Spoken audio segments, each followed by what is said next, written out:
Prólogo. El peso de la burla. Fabricio Belmont siempre pensó que iba a morir de viejo. No porque llevara una vida especialmente saludable, fumaba más de lo que debía, bebía cerveza los fines de semana, y su dieta consistía principalmente en milanesas y pizza, sino porque el mundo moderno parecía haber domesticado a la muerte. Estadísticas, seguros, protocolos, rutas aéreas con miles de vuelos diarios sin incidentes. Todo estaba calculado, medido, previsto. Todo, menos el azar. Todo, menos la historia reescribiéndose en tiempo real. Tenía 33 años cuando abordó el avión en Ezeiza. El viaje había sido planeado durante meses. Europa. Vacaciones. Un respiro necesario después de años de trabajo administrativo, cuentas ajustadas y decisiones postergadas.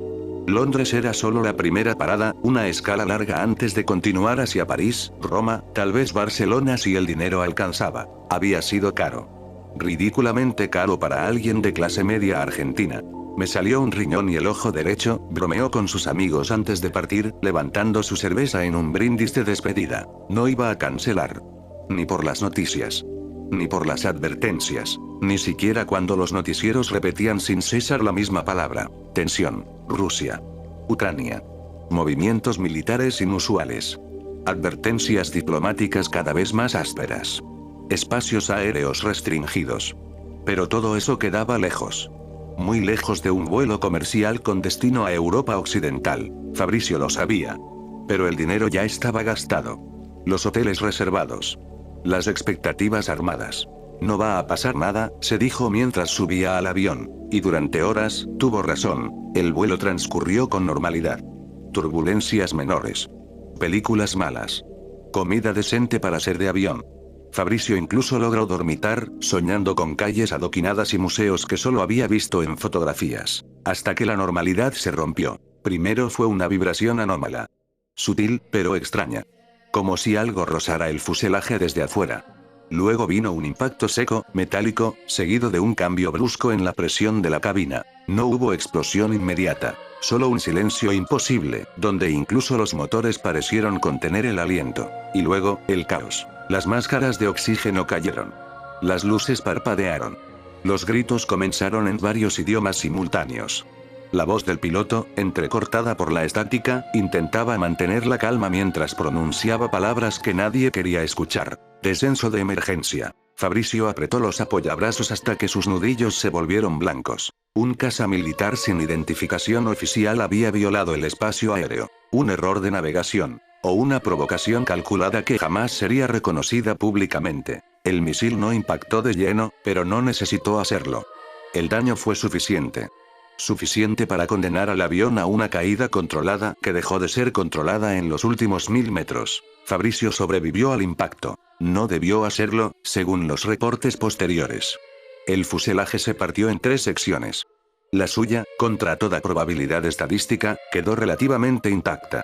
Relativamente. Despertó días después en un hospital improvisado, entre restos de metal retorcido, sábanas manchadas de sangre ajena y voces en idiomas que no comprendía del todo.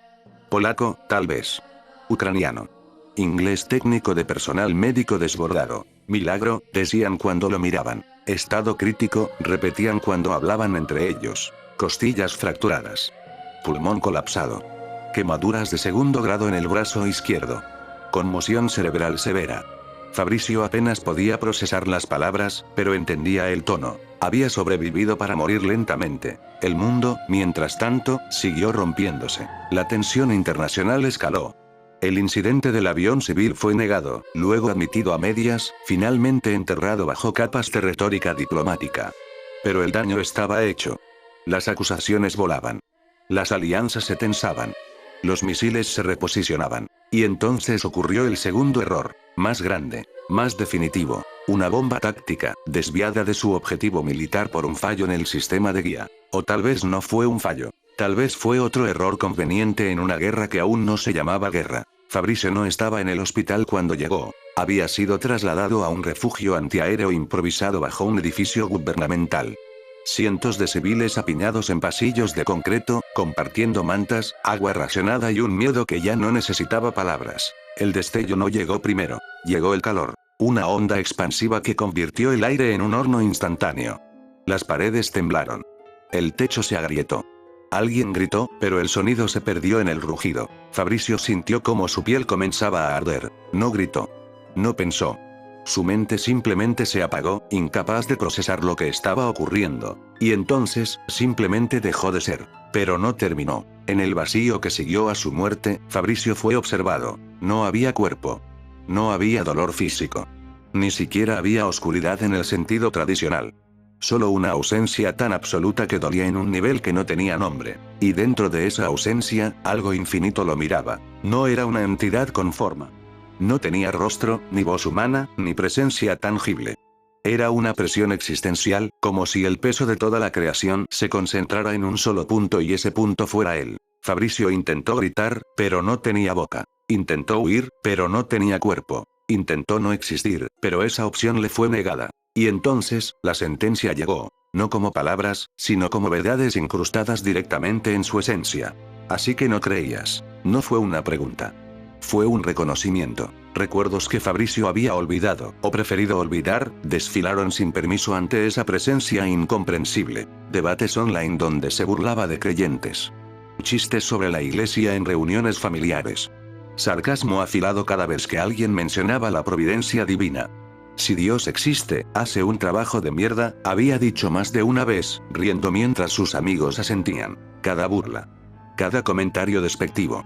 Cada risa a costa de lo sagrado. Todo fue expuesto. No con juicio moral humano, sino con algo mucho peor. Indiferencia cósmica.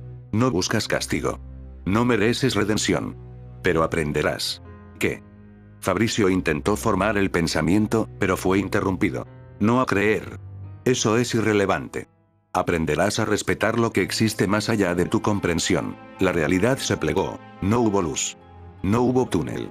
Solo una caída infinita a través de capas de existencia que su mente no estaba equipada para procesar. Vio universos nacer y morir en parpadeos. Vio formas geométricas imposibles que cantaban en frecuencias que quemaban su conciencia. Vio un mundo donde los dioses caminaban entre mortales, no como metáfora, sino como hecho ineludible. Y entonces, la caída terminó.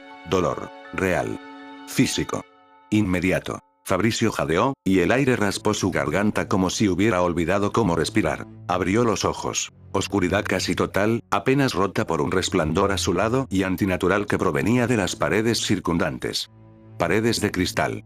No, no cristal. Algo orgánico, como si la roca misma hubiera sido infectada con vida. El olor llegó después. Sangre quemada, carne podrida y algo más. Algo que no tenía equivalente en su mundo. Un hedor que hacía que su estómago se retorciera. Sonidos. Gritos. Metálicos. Desesperados. El sonido de algo desgarrando carne. Fabricio intentó moverse, pero su cuerpo no respondía correctamente. Sus brazos eran más delgados. Más jóvenes. Cubiertos de cortes recientes que aún sangraban. Su pecho ardía con un dolor sordo y profundo, como si algo hubiera atravesado sus costillas y apenas hubiera fallado el corazón. Estas no eran sus manos. Este no era su cuerpo. ¡Qué mierda! Su voz salió quebrada, más aguda de lo que recordaba.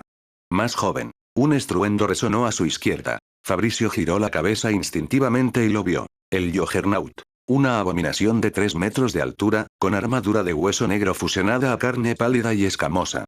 Sus ojos eran pozos vacíos que brillaban con una luz carmesí enfermiza. En una de sus garras, sostenía el torso superior de un aventurero, cuya armadura había sido aplastada como papel. No era una criatura. Era un castigo viviente. El monstruo dejó caer el cadáver y avanzó hacia otro grupo de figuras que aún intentaban luchar. Espadas que rebotaban. Magia que apenas rasguñaba. Gritos que se cortaban abruptamente. Fabricio reconoció los símbolos en sus armaduras destrozadas, no porque los conociera, sino porque los recuerdos de este cuerpo se filtraban en su mente como agua sucia. La familia Rudra, un pequeño grupo de aventureros de bajo nivel. Habían descendido demasiado. Demasiado rápido. Buscando gloria, dinero, reconocimiento. Ahora estaban muriendo. Más lejos, otro grupo intentaba resistir. Armaduras más refinadas. Movimientos coordinados. La familia Astraea. También estaban cayendo. Y él. Fabricio bajó la mirada hacia su propio pecho. Una herida profunda, apenas cerrada por magia de emergencia que ya se desvanecía. Este cuerpo había muerto hace minutos.